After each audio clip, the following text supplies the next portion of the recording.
I'm going to read a Bible story to Levi, my son here, and this is going to be recorded by Kaysen. Hello. And Kaysen's going to edit it together and then put it online later. Yeah? Yeah. Okay, so let me start the first part of the story and see what you think about it. And Jesus said, there was a man who had 2 sons, and the younger of them said to his father, Father, give me the share of property that is coming to me. And he divided his property between them. Not many days later, the younger son gathered all he had and took a journey into a far country. And there he squandered his property in reckless living. And when he had spent everything, a severe famine arose in that country, and he began to be in need. So he went and hired himself out to one of the citizens of that country, who sent him into his fields to feed pigs. And he was longing to be fed with the pods that the pigs ate, and no one gave him anything.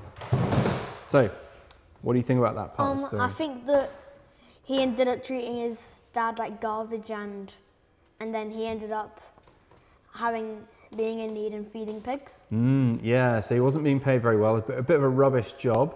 And for Jewish people, pigs were unclean as well, religiously unclean. So it was a really horrible situation. Shall I carry on? Yeah. But when he came to himself, he said, how many of my father's hired servants have more than enough bread, but I perish here with hunger? I will arise and go to my father, and I will say to him, Father, I have sinned against heaven and before you. I am no longer worthy to be called your son. Treat me as one of your hired servants. And he arose and came to his father. But while he was still a long way off, his father saw him and felt compassion, and ran and embraced him and kissed him. And the son said to him, Father, I have sinned against heaven and before you. I am no longer worthy to be called your son. But the father said to his servants, Bring quickly the best robe and put it on him, and put a ring on his hand and shoes on his feet, and bring the fattened calf and kill it, and let us eat and celebrate. For this my son was dead and is alive again. He was lost and is found. And they began to celebrate. Now, what do you think about that? I think that the youngest son said sorry, and the dad had said, and the dad forgave him, and then celebrated with him, giving him shoes and nice clothes and a nice meal to eat. Yeah. Did the youngest son, did he say a very good sorry? Yeah, maybe. Well, maybe not so much, because he was saying, let me be like one of your hired servants and stuff like that. So what do you think is more important? The sorry that the son said, or the forgiveness that the father had? The forgiveness? Yeah, the forgiveness the father had was free, it was already ready, and it was there. Mm-hmm. And even though the son didn't make the most perfect sorry in the world, that didn't matter. What mattered was the father's attitude to him. Yeah. Now, the story goes on. There's a bit more to it. Can I read you the last bit? Yeah. Now his older son was in the field, and as he came and drew near to the house, he heard music and dancing, and he called one of the servants and asked what these things meant. And he said to him, Your brother has come, and your father has killed the fattened calf, because he has received him back safe and sound.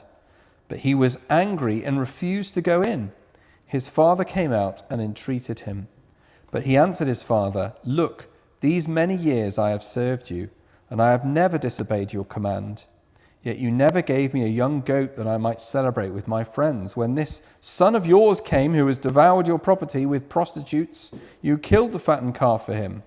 And he said to him, Son, you are always with me, and all that is mine is yours. It was fitting to celebrate and be glad, for this your brother was dead and is alive. He was lost and is found. Now, what do you think about that part of the story? I think the younger son is saying I've